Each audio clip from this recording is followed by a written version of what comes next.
Hello बच्चा लोग, कैसे हैं आप सब। आप सभी का स्वागत करता हूं इस अमेजिंग चैनल डिफेंस वाला पर। और आज मैं आप लोगों के लिए कुछ ऐसी चीज लेकर आया हूं जो अगर आप फॉलो करेंगे तो आपके मैथ्स का प्रॉब्लम अपने आप सॉल्व होना शुरू हो जाएगा। हाँ, मैं ये नहीं कह रहा कि आपको मेहनत नहीं करनी पड़ेगी, मेहनत उतनी ही करनी पड़ेगी, लेकिन एक सही डायरेक्शन में अगर आप मेहनत करेंगे तो बिल्कुल सीधा रास्ते में आगे बढ़ेंगे। तो ये क्या है?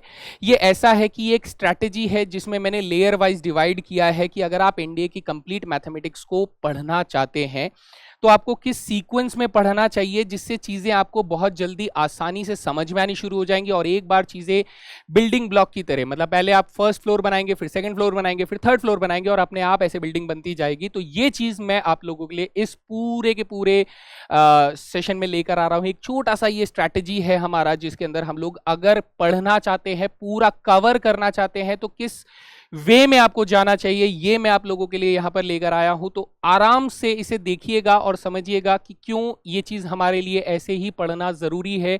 जब इस तरीके से हमारे बिल्डिंग ब्लॉक्स बनेंगे तो सब कुछ समझ में आना शुरू हो जाएगा। तो यहां पर मैं जो रेड कलर के अपने बॉक्स में बने हुए हैं, ये मेरा पहला लेयर है। पहला लेयर मतलब अगर मुझे इस चक्रव्यूह को तोड़ना है मैथमेटिक्स का तो मुझे इस रेड कलर वाले जितने भी है, जैसे यहां से हम शुरू करते हैं कि पीएनसी एडवांस यानी परम्यूटेशन कॉम्बिनेशन पूरा अच्छे से बिल्कुल पढ़ो। बेसिक्स है, सीखना पड़ेगा।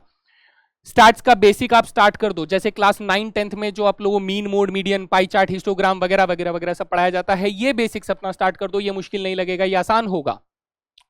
इसके बाद हम लोग बनाएंगे सेट थ्योरी जिसमें बेसिक ग्राफ्स जैसे एक्स स्क्वायर के ग्राफ, एक्स क्यूब के ग्राफ, साइन एक्स के ग्राफ, कॉस एक्स के ग्राफ वगैरह वगैरह, इनके साथ इनके डोमेन और रेंज को समझने की कोशिश करो कि भाई डोमेन कितना है, रेंज कितना है। ये आपको देखने में भी आना चाहिए और ये आपको पता भी होना चाहिए, ठीक है। उसके बाद साथ साथ बेटा लॉगरिदम्स को पढ़ो। लॉगरिदम हमें हर जगह काम आएगा, हर जगह काम आएगा। ये सारी चीजें, ये लॉगरिदम जब आप पढ़ोगे तो ये इससे मिल भी जाएगा, ठीक है। साथ में हम लोग ट्रिग्नोमेट्री का बेसिक्स पढ़ेंगे, यानी 9 10th में जो भी आप लोगों ने पढ़ा होगा ट्रिग्नोमेट्री, वो वाला कवर करो जिसमें हाइट एंड डिस्टेंस आ जाता है, बेसिक आइडेंटिटीज आ जाते हैं। फिर धीरे धीरे आप लोग इसके साथ सबसे पहले अपने साथ डेली रूटीन में लेकर आओ कि मुझे फॉर्मूलाज याद करने हैं। कौन से? जो 11th और 12th में आपके पास इंट्रोड्यूस होते हैं कुछ नए फॉर्मूले, वो आपको धीरे धीरे याद करते चलना है।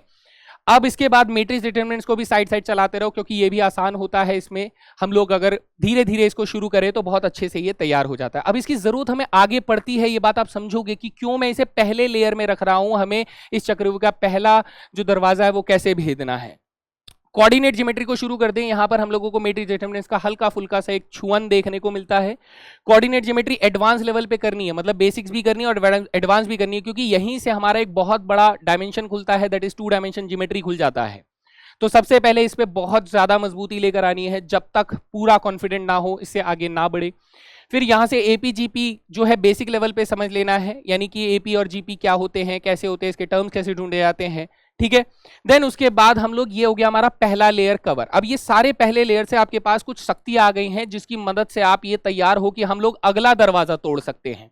तो अगला दरवाजा तोड़ने के लिए मैं कहूंगा कि सर अगला दरवाजा हमारे पास क्या है।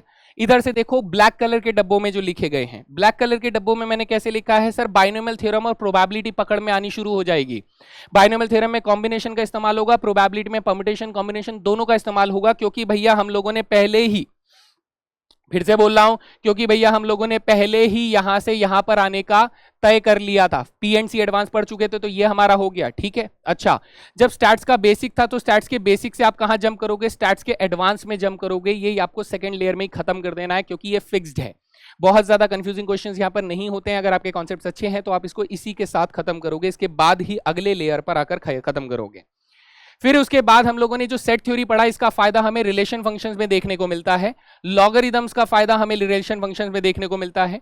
ट्रिग्नोमेट्री का थोड़ा बहुत फायदा हमें रिलेशन और फंक्शन में देखने को मिलता है। थोड़ा बहुत फायदा, बहुत ज्यादा नहीं बोलूंगा, थोड़ा बहुत फायदा हमें देखने को मिलता है। रिलेशन फंक्शंस हमें इन तीनों चैप्टर से यूं करके कैप्चर करना होता है भाई, ऐसे ये तीन चीजें हमें मजबूत चाहिए, तभी हम रिलेशन फंक्शंस को पकड़ पाएंगे, ठीक है। मैट्रिक्स डिटरमिनेंट से हमें क्या फायदा होता है, मैट्रिक्स डिटरमिनेंट से हम लोग ट्रिगो से कहां पहुंचते हैं बेटा, ट्रिगो एडवांस को पकड़ना शुरू कर दो, क्योंकि यहां से अपनी चीजें सारी 11th वाली जो फॉर्मूले आपने याद करे थे वो याद करके यहां पर इनके क्वेश्चंस लगाना शुरू करो। क्वेश्चंस से फिर उसके सोचो कि हाँ इसमें और कैसे कैसे सवाल बन सकते हैं। तो ये ट्रिगो एडवांस यहां पर आपको एंटर कर जाना है। मैट्रिक्स डिटरमिनेंट से क्या फायदा आता है सर, मेटिस डिटरमिनेंट से हमारे स्ट्रेट लाइंस के दरवाजे खुल जाते हैं, जहां पे हम लीनियर इक्वेशंस के साथ डील कर रहे होते हैं और वगैरह डिटरमिनेंट्स यहां पर चीजों का इस्तेमाल होता है। तो स्ट्रेट लाइंस हमें यहां खुलता है, और स्ट्रेट लाइंस हमें कोऑर्डिनेट ज्योमेट्री की भी मदद से मिलता है, और कोऑर्डिनेट ज्योमेट्री तो बेस है हमारे स्ट्रेट लाइंस का, है ना। यहीं से साथ साथ मैं कहूंगा कि वेक्टर्स की दुनिया में भी एंटर कर जाओ, क्योंकि वेक्टर्स जस्ट 3 डायमेंशन में आ जाता है, और 3 डायमेंशन के अंदर वो चीजें सेम ही चल रही होती हैं, डिस्टेंस फॉर्मूला वगैरह वगैरह। सर वेक्टर्स में थोड़ा सा अलग होता है, बट कॉन्सेप्ट एकदम सेम चल रहा होता है। फुट ऑफ द परपेंडिकुलर दोनों फॉर्म्स में एक साथ आपको समझ में आने शुरू हो जाएंगे।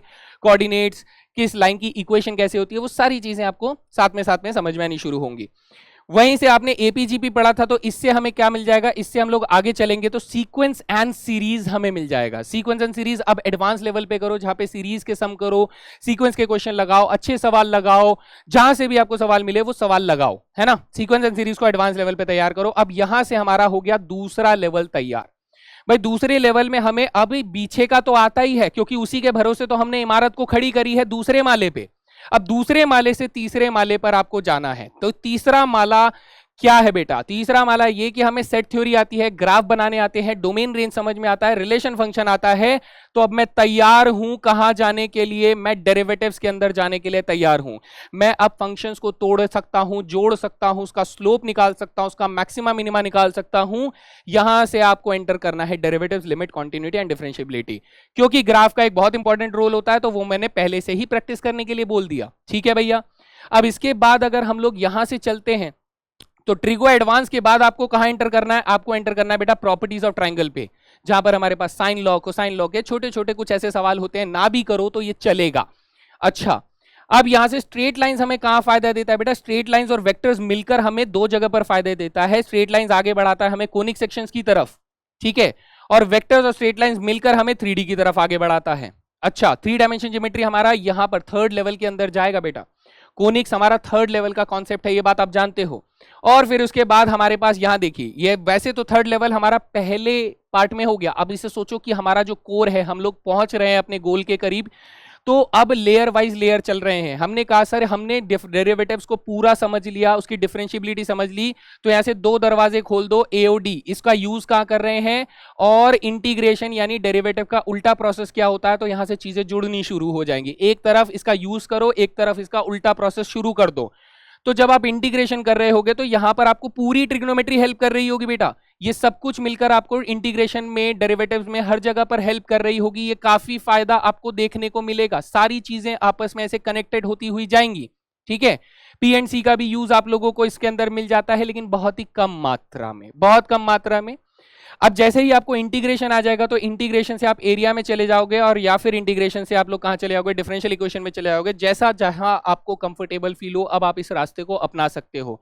So this is a basically flow chart की अगर आप अब शुरू कर रहे हो, तो आने वाले समय के अंदर अंदर रहते हुए हम लोग अपने पूरे के पूरे मैथमेटिक्स के सिलेबस को कैसे कवर कर सकते हैं। तो ये हो गया हमारा फर्स्ट लेयर, जो रेड कलर में है, फर्स्ट लेयर। सबसे पहले हमें बेसिक्स लेवल पे क्या आना चाहिए, ताकि हम लोग दूसरे सर्कल को भेद सकें। दूसरा सर्कल हमारा ब्लैक बॉक्स वाले, और फिर उसके बाद हमारे पिंक बॉक्स वाले यहां पर हमारे हो जाते हैं 3rd लेयर के अंदर। तो इसे फॉलो करना है और करके देखना है कि भाई हमारे पास ये चीजें क्यों इंपॉर्टेंट हैं, और एक बार आप इसे कंटिन्यूसली फॉलो करेंगे तो डेफिनेटली आपको रिजल्ट्स मिलने शुरू हो जाएंगे। सो ये था हमारा मैथमेटिक्स, एनडीए मैथमेटिक्स को लिमिटेड समय के अंदर अगर आप कवर करना चाहते हैं, तो कौन सा सही डायरेक्शन पकड़े ताकि ज्यादा से ज्यादा फ्रूटफुल आपकी तैयारी हो सके और आप पॉजिटिव रिजल्ट ला कर सके। ठीक है, so that was all. Thank you very much. I hope आप लोगों को मजा आया हो। तो इसी तरीके से मैं आपके लिए और कुछ स्ट्रैटेजीज लेकर आऊंगा। मिलते हैं अगली स्ट्रैटेजी में। जय हिंद।